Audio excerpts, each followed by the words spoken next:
Ամերիկայի Միացյալ Նահանգները դադարեցնում է Եմենում ռմբակոծությունը։ Հութիներն այլևս չեն ցանկանում կռվել, հայտարարել է Թրամփը։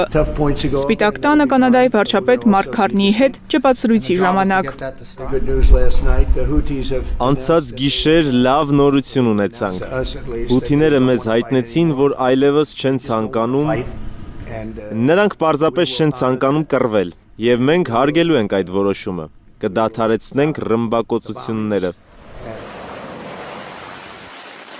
Թրամփը պնդել է, որ Իրանին միացած եմենյան խմբավորումը հանձնվել է ու խոստացել չհարձակվել ամերիկյան ու իսրայելական առևտրային նավերի վրա։ Հրադադարի համար Օմանն է միջնորդել։ X-ի իր էջում հայտարարել է Օմանի արտաքին գործերի նախարար Բադր Ալ-Բուսայիդին։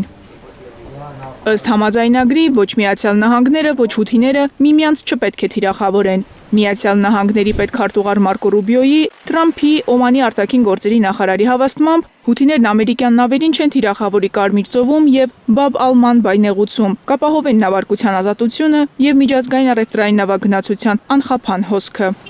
Այդ մասին հութիների կողմից պաշտոնական ոչ մի տեղեկություն չկա։ ԱՄՆ պետդեպարտամենտի խոսնակ Թեմի Բրյուսի հետ զրույցում հարցրել է լրագրողներից մեկը։ Չնայած հրադադարի մասին Միացյալ Նահանգների նախագահի, պետքարտուղարի եւ Օմանի արտգործնախարարի հայտարարություններին, հութիները հերքում են այդ լուրը։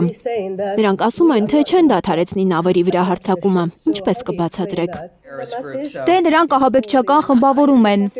Այնպես որ իմ սկզբնաղբյուրն այն մարդիկ են, ում լսել եմ եւ ում լուրջ եմ վերաբերվում։ Իհարկե Միացյալ Նահանգների նախագահին, Վիտկոֆին, պետքարտուղար Մարկո Ռուբիոյին։ Իսրայելը 2 օր է հարվածում է Եմենի մայրաքաղաք Սանային։ Մի շարք էներգետիկ օբյեկտներ ու օդանավակայանն է տուժել։ Ըստ Ցահալի, հութիներն այն օգտագործում են զենքի ու զինյալների տեղափոխման համար։ Կիրակի հութիներն էլ հարձակվել էին Թել Ավիվի Բեն Գուրիոն միջազգային օդանավակայանին, ցույց տալով իսրայելական հակաօդային պաշտպանության խոցելիությունը։ Հութիները իսրայելցիներին հանգիստ չեն թողում նաև ջրում։ Վերջին 1.5 տարում Գազայի վրա Իսրայելի հարձակումից ի վեր հութիները մոտ 500 անգամ հարձակվել են իսրայելական առևտրային նավերի վրա։ Հութիների դեմ պատժիչ գործողությունները սկսել Թել Ավիվի դաշնակից Վաշինգտոնը։ Միացյալ Նահանգների զինված ուժերը Եմենում հութիների ավելի քան 1000 թիրախ է հարվածել, կան հարյուրավոր զոհեր ու վիրավորներ։ Մարիամ Ամիրջանյան, Նորեր Հակոբյան, Հայլուրի համար։